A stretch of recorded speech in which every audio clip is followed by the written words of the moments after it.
老师刚刚讲的这个死刑那一部分，我觉得有点意思哦。就是您刚刚提到，观众朋友可能听着觉得，哎呀，为什么是这样？就是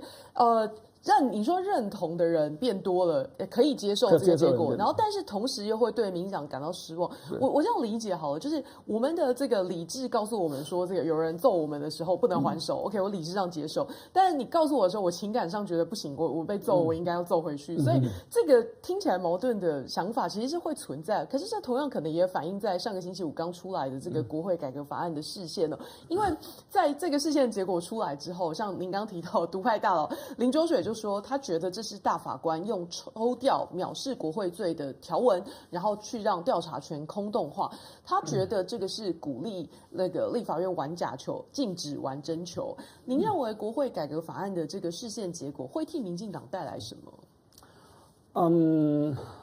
林委员因为他担任过多届的立委，所以他对立法院的职权，或者讲说国会改革特别有感觉，所以他会比较站在立法院的立场去解读这一个释宪文。我的感觉是说，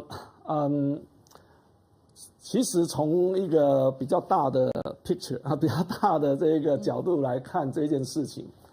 第一个我们必须要确认一件事情，就是说今天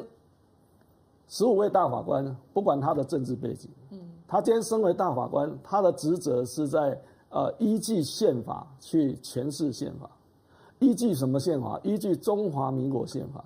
他必须在中华民国的这个框架底下去诠释立法院职权的增加会不会这个破坏整个原先的宪政体制的平衡。他们不管他们的政治背景是怎么样，他必须依他的职责，他必须做这件事情。这一次的这个国会改革的内容，其实就是在立法院的多数联盟、蓝白的多数联盟结合起来，要这个强化立法院的职权。对，里面有很多的部分包括对于总统的，包括对于行政体系的，甚至于包括对人民的部分。都增强了他的这一个权利。我觉得就大的方面来讲，就是说，这样的一个权利的新增的权利，如果你讲说它是权力扩张或者是自肥，那是一种形容词啊。但是大家应该没有人会反对，这是新增的权利。这些新增的权利会不会改变？权力分立与制衡的中华民国的宪政体制的基本的这些设计跟原理，我觉得大法官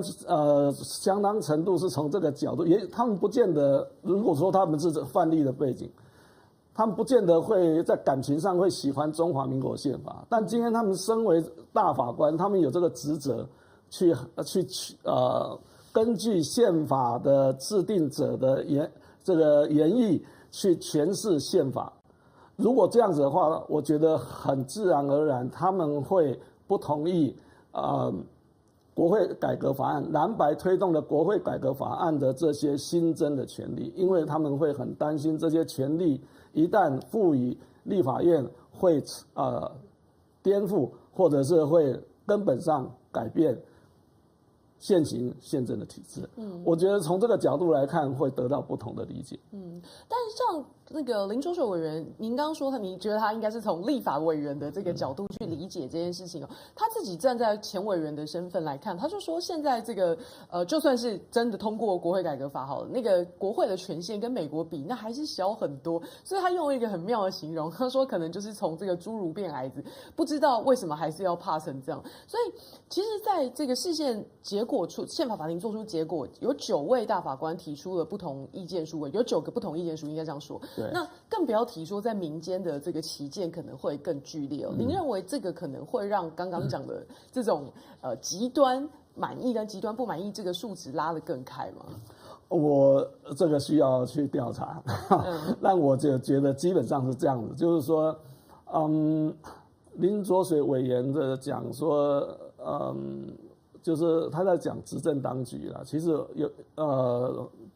就是执政当局就是把大法官也纳进来，这样是不是妥当？我觉得可以讨论了。但是他是这么认为，所以他觉得怕什么？这个立法院不过增加这些权利，怕什么？可是我提供另外一个角度思考这个问题。今天根本的问题就在于中华民国还是维持了一个五权宪法的体制，因为国会不仅仅只是立法院，还有监察院。虽然监察院现在已经没有民意的基础，但是它仍然保留了一部分或者还是蛮可观的原有的权利。那在这种情况底下，立法院并不是一般民主国家所说的单一的唯一的国会，它只是国会里面的一个部分，只是它是有民意的基础，所以这变成一个很吊诡的现象。今天的宪法体制是因为过去7次修宪所产生的，但是7次修宪还是没有很彻底的把我们的宪政体制修的让大家都很满意，甚至让这个宪政专家这个宪法学家能够肯定，能够赞扬，还没有到那个程度，但是这就是我们的宪法所以有时候如果你站在大法官的角度去理解这些，如果他们要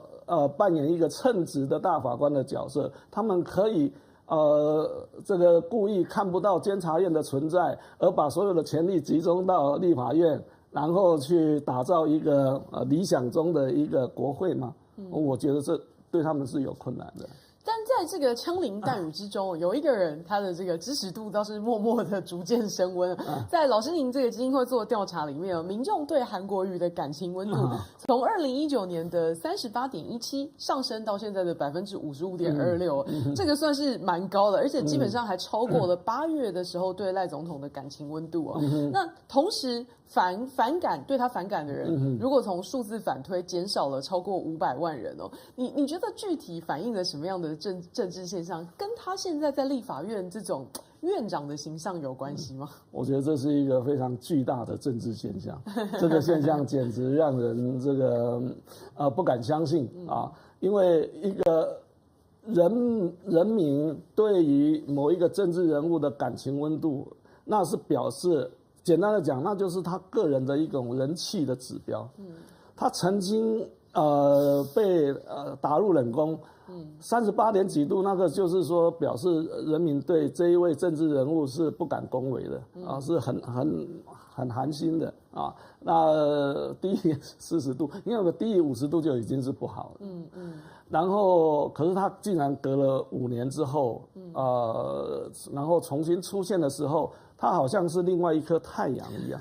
一个全新的人登场。你看，今天在台湾的政坛里面，有谁能够获得55度的这样的一种温度？我看大概就这2个所以这是一个很奇特的现象。那为什么会是这个样子？我觉得那当然大家可以去讨论啦。我的感觉就是说，韩国瑜过去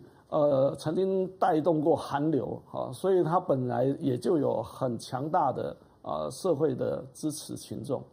那但是因为他这个参选总统一路走来他的政治主张或许也没有获得多数人的这种肯定，然后又在高雄市长被罢免。所以受了很重的伤，但是他的过去所累积的这一股社会的支持力量看起来是没有散掉。我坦白讲，我让我感到讶异的是这样。其实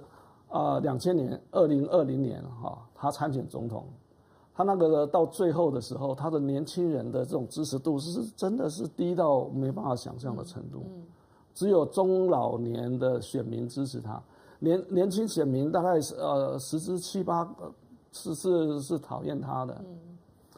那感情温度上面呈现出来就是都明显的低于50度、40度的也有，平均来讲。可是这一次他重新出来的时候，他现在大概只有20到24岁的年轻人，他们对他的感情温度是低于50度。25岁以上的都是高于50度啊。我觉得这是一个很不可思议的转变。所以韩国瑜这个现象重新出现在世人眼前，我不晓得他未来的发展会是怎么样。